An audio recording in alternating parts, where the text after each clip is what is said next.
yang terlibat G30S. Menjelang malam 1 Oktober 1965, Sersan 1 Ishak Bahar dibuat kaget oleh komandan batalionnya, Letnan Kolonel Untung bin Samsuri. Bintara di Batalion Kawal Kehormatan 1 Resimen Cakrabirawa itu diminta untuk menjadi ajudannya. Setahu Ishak, seorang ajudan biasanya berpangkat di atas bintara seperti letnan, sedangkan dia masih seorang sersan.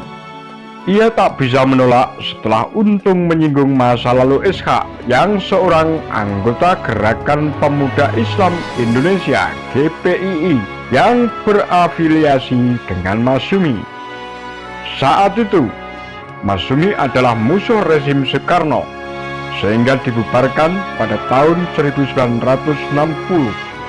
Saat mengikuti Untung ke Lubang Buaya pada malam hari, Ishak diberi pangkat letnan tituler.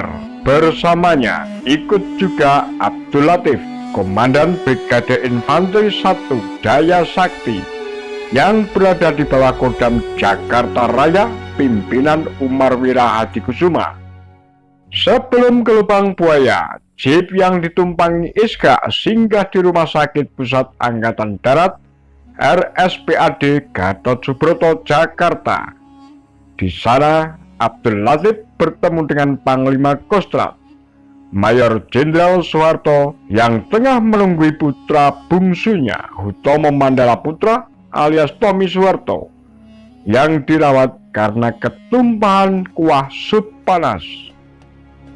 Itu urusan mereka. Saya sebagai ajudan waktu itu tidak tahu menau, ujar Ishak Bahar mengomentari pertemuan Abdul Latif dan Soeharto. Setibanya di Lubang Buaya, Ishak hanya berjaga di sana sepanjang malam. Ia tak ikut dalam regu-regu penculik yang dikomandoi Letnan 1 Dul Arif. Menurutnya, malam itu di Lubang Buaya sepi. Tak ada gerwani dan tarian lagu genjer-genjer. Itu palsu, ujarnya. Ishak pun membantah isu tersebut. Informasi ini bertolak belakang dengan keterangan Sukitman, agen polisi tingkat 2 yang ikut dibawa ke Lubang Buaya saat ia berpatroli dan menjadi saksi pembunuhan. Menurutnya, di lokasi pembunuhan para petinggi Angkatan Darat itu justru terdapat para sukarelawan yang berasal dari pemuda rakyat dan gerwani.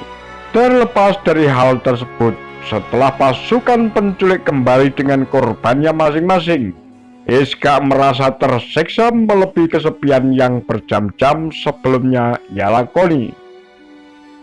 2 dari 6 jenderal yang dibawa telah tiada, yakni Brigadir Jenderal Donald Nadius Panjaitan dan Letnan Jenderal Ahmad Yani. Dia pun khawatir para jenderal dan 1 perwira lainnya yang masih hidup kemudian dianiaya dan dihabisi serta dimasukkan ke dalam sumur tua.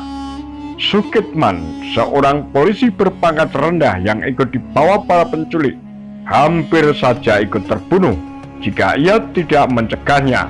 Setelah acara selesai, Ishak dan anggota Cakrabirawa lainnya kemudian meninggalkan Lubang Buaya. Dia pulang dengan membawa truk-truk Cakrabirawa.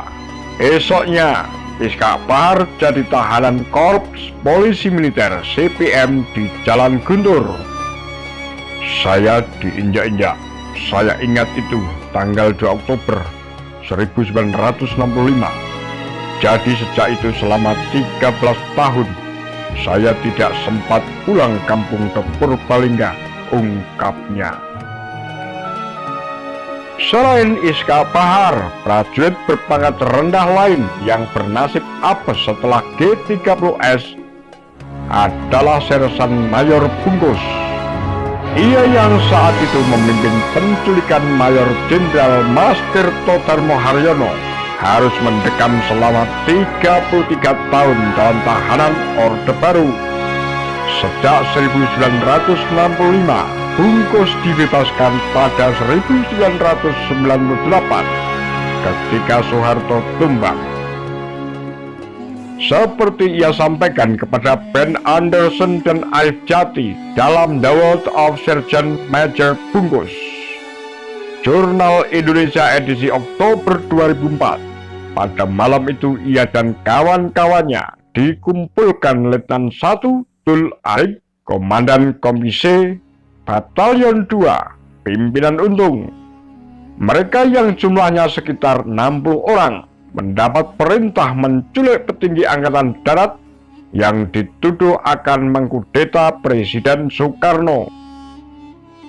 Bersama Bungkus diantaranya ada Sersan 2 Raswat, prajurit kepala Doblin, Sersan Tumian, Sersan Gigiadi, prajurit 1 Athanasius Buang, Sersan Mayor Satar Suryanto, Sersan 2 Soekarjo, dan prajurit Nur Rohayan.